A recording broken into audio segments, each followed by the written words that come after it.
What are comma splices and why do some writing teachers absolutely hate them? Really, they're not such a big deal. They're the kind of thing that writing teachers and internet grammar police go into fits about. Professional writers actually use comma splices all the time. Jane Austen used comma splices. Remember, Jane Austen is the gold standard for the English language. If Jane Austen does it, it cannot possibly be bad English. However, in formal writing these days, they are generally frowned upon. And we will see why later. Basically, this problem is the result of the two different functions of punctuation colliding with each other. So punctuation serves two purposes. The original purpose of punctuation was to indicate the rhythm of speech. Here is some very old punctuation. This is from the Vatican Codex in like the 4th century AD. Because punctuation was invented by the ancient Greeks. Apparently, the very first punctuation mark was something a bit like a slash, and it just showed when to breathe.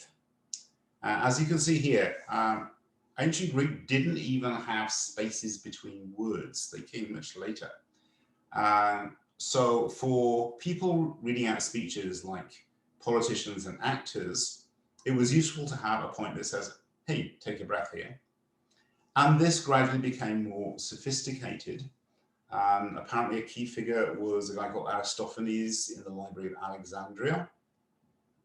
And here you can see a few different punctuation marks. And eventually, via Byzantium, it got spread about to Italy and then to the rest of Europe during the Renaissance. And that is what gave us modern punctuation.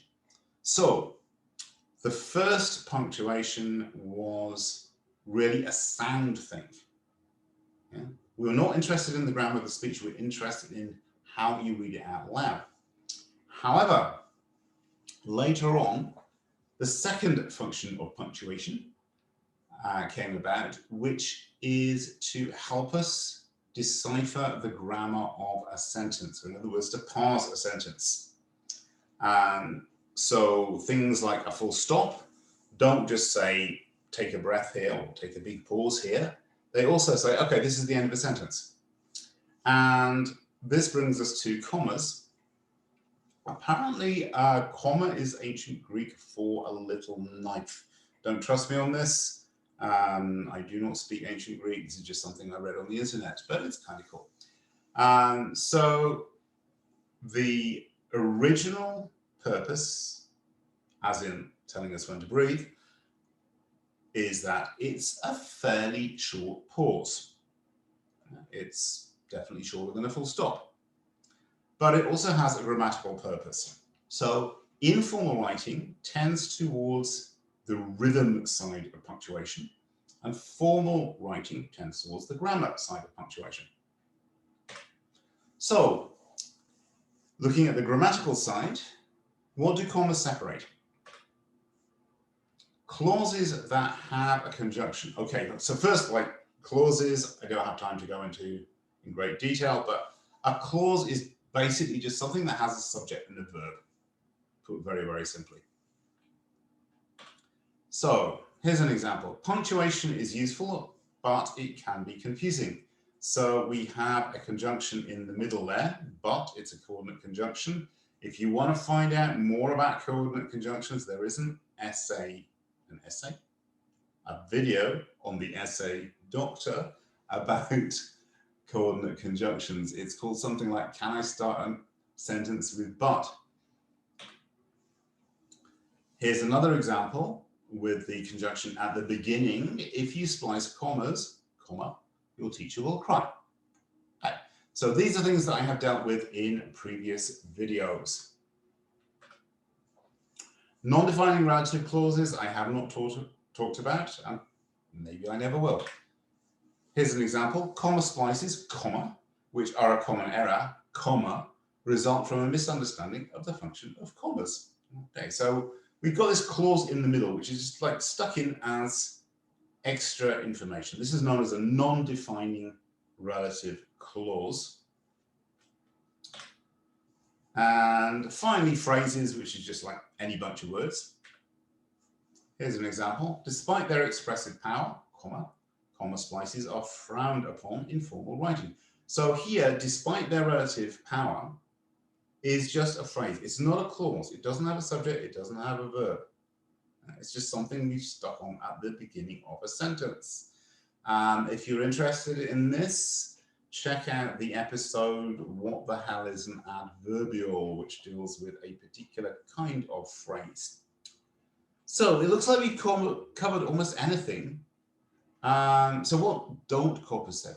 What don't commas separate? This is a comma splice. Ali likes jazz, Sally prefers metal. These are two clauses. They are two independent clauses, meaning they could stand on their own as sentences. You could say Ali likes jazz, full stop, Sally prefers metal. And also they do not have a conjunction. So this is the sin we are committing here. If we're looking at it from the rhythm aspect of punctuation, it's fine. Ali likes jazz, Sally prefers metal. No problems. If you are writing in a blog, on Reddit, in a letter to a friend, no problem. Even in a novel sometimes, novelists do this kind of stuff. But do not do this in your essays. It is a comma splice. Okay. So how do we deal with this comma splice and stop it being sinful? How can we reform this comma splice? Okay, we could add some more clauses. So if the two clauses are followed by something else and we have a conjunction at the end, then fine. And in a way, this is why the comma splice is a sin in essay writing or any kind of very formal writing, because it leads the reader to expect this.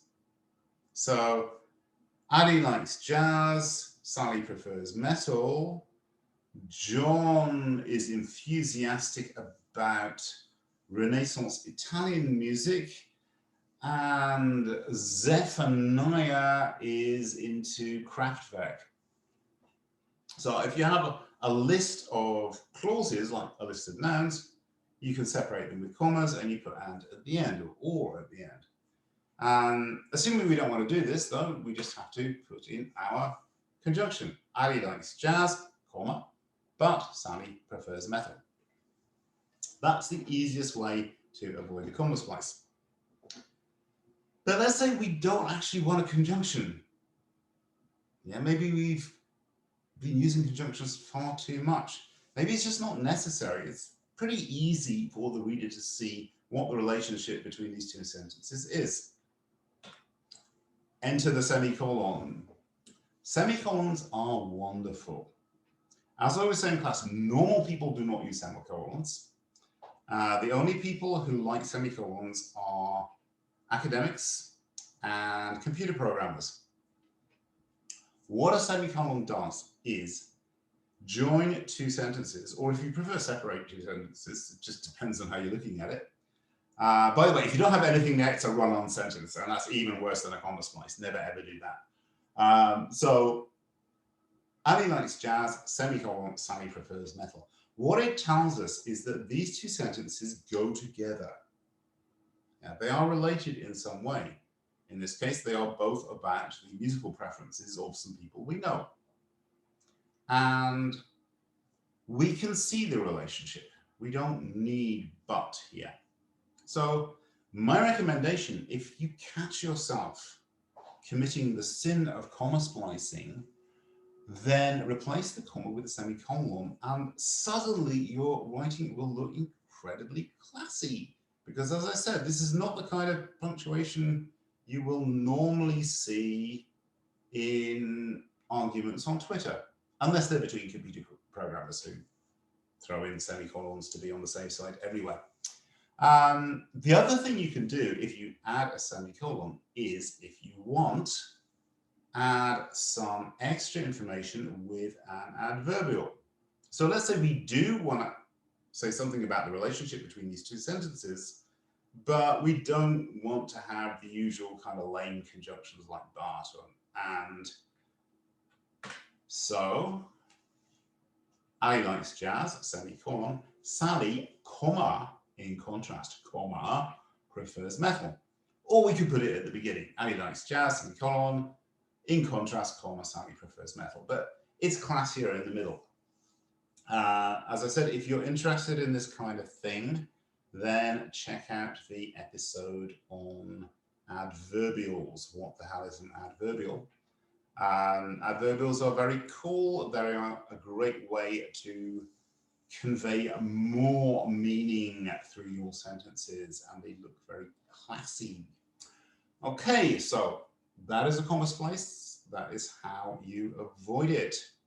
So please leave your comments. And if you have any questions you would like me to answer in future episodes, then just let me know.